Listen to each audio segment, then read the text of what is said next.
Is Premier just not doing it for you? The weird lobbies, the cheaters, the inconsistent elo gains and losses? Well, you have another option. Faceit. This video is to give you an idea as to how Faceit works and what it's like to actually play Faceit. Well, let's start with, what is Faceit? Faceit is a third-party platform. That means that it's not owned by Valve. They've created their own matchmaking system, their own anti-cheat, and they host their own servers. In my opinion, Faceit prevails over Premier in all three of those categories. So people like me value Faceit's rank and system far above Valve's. By the way, this video is in no way sponsored by Faceit, so any positive opinions or negative opinions are purely just me giving you what I think. To get going on Faceit, you have to create an account, link your Steam to that account, and also install their anti-cheat. Now let's dive into things you need to consider before you play a game of Faceit. Let's start with what regions you can play in and what servers there are in those regions. Once you've created your account, you can go to game settings and pick from 5 different regions to play in: North America, Europe,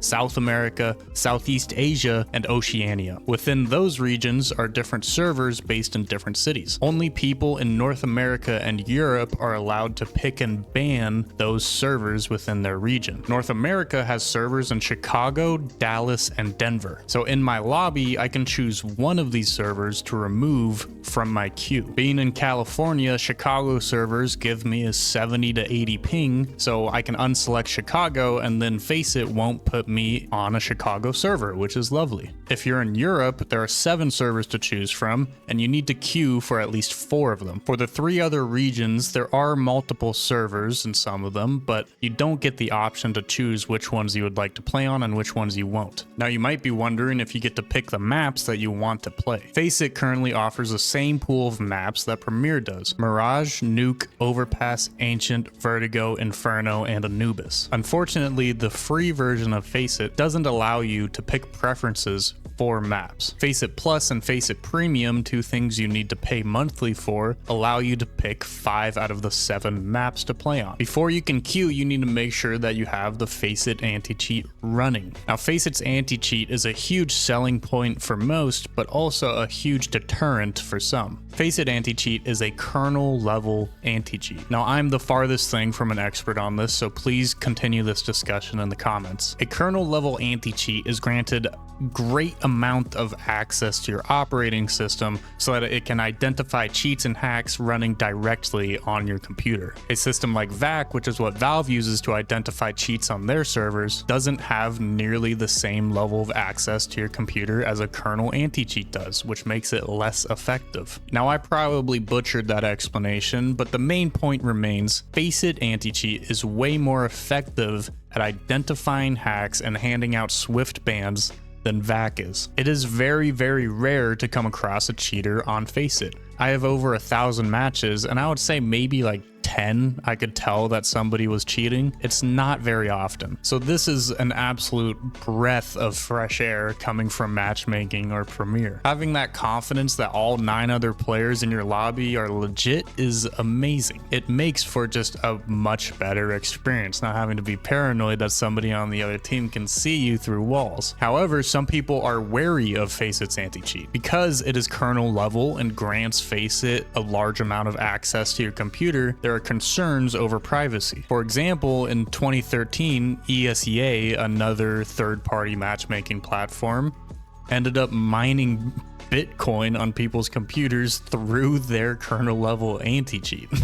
I have no clue how I didn't know about this until I was researching for this video. If you want me to make a video about that whole situation, leave a comment. Anyways, I understand the concern. Giving a third-party platform a big amount of access into your computer is scary. However, I trust Faceit for multiple reasons. Number one, they're huge now. They're a legit company. They were recently acquired for a ton of money, and they're merging with ESL, a tournament organization.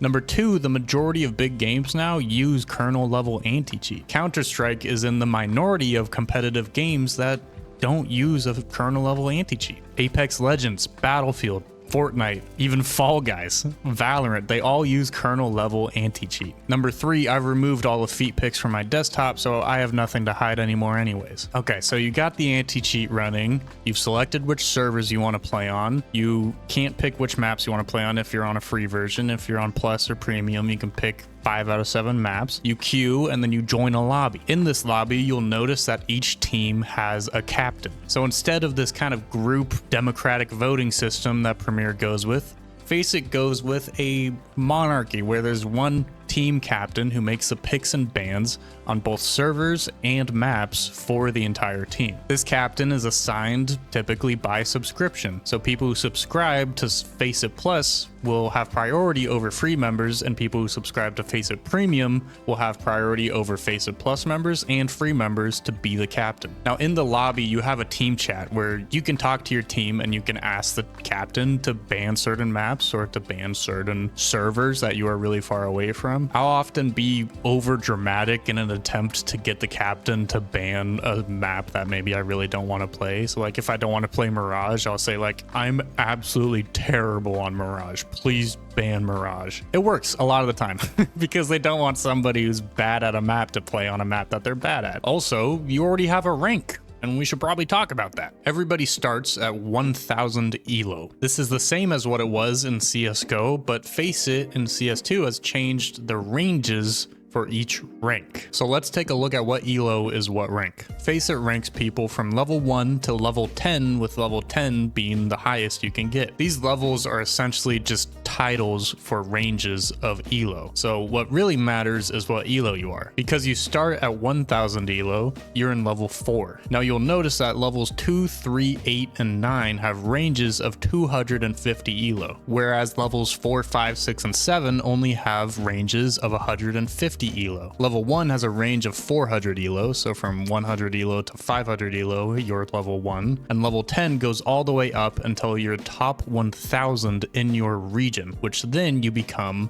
a challenger. Above challenger, there's FPL. FPL stands for Faceit Pro League, which is an in-house Faceit league meant for the best of the best. But enough about FPL, let's talk about how Faceit Elo really works. The amount of Elo you stand to gain or lose from a match is determined before the game even starts. If you look at this bar in the middle of your lobby, this is what they call the balance indicator. What this communicates is Faceit's estimated probability for either team to win the game. Now, how is that calculated? Each team is assigned a team rating. Now, this isn't just an average of your team's elo. There are several factors that go into the team rating. Skill level, which is elo. Team composition, so let's say you have a lobby where everybody has the exact same elo, but one team are all queued together in a 5-stack and the other team are all solos. In this case, even though everybody's elo is the same, the team with the 5-stack will have a higher win probability because their team rating will be higher because of their team composition. It also takes into account the number of matches played by each player and the variance in skill level in the lobby. So all in all,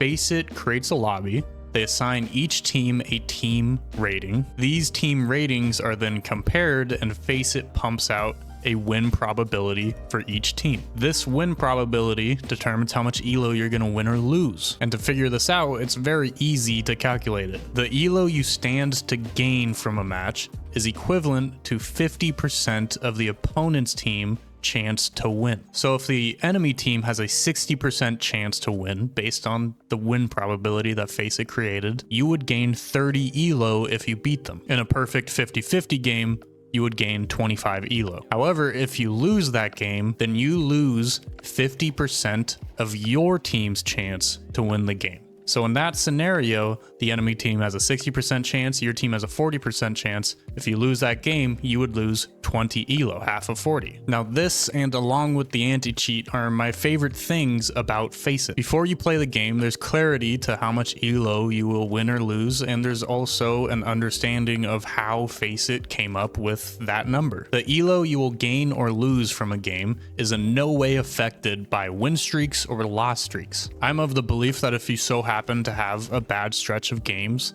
you shouldn't have this exponentially decreasing amount of elo just because you're going through a bad stretch. I'm very rarely annoyed by the win probabilities or how Faceit elo is calculated. So in my opinion, this is the best that we have in CS2. So now that you understand how map picks work, server picks work, how the elo works, you can finally join the game and play a game of Faceit. Once everyone joins the game, to determine which team gets to pick which side they want to start on, you start the game with a knife fight. This is called the knife round, and the team captain of whoever wins this round gets to choose whether they want to stay on the side that they spawned in on or if they want to switch sides. Now, the format of Faceit games are very similar to Premier games. They're both still MR12. However, Premier only allows for one round of overtime. And if that overtime is tied, then the match result is just a tie. Faceit doesn't have a limit on how many overtimes you can play. The format is the same where each team starts overtime with $10,000. Each overtime period is a best of 6 rounds, so you need to win 4 rounds in an overtime period to win the game. Now you might notice that the vibe of playing in a Faceit lobby feels different than Premier. In general, I would say Faceit players care more about winning, communicating, playing as a team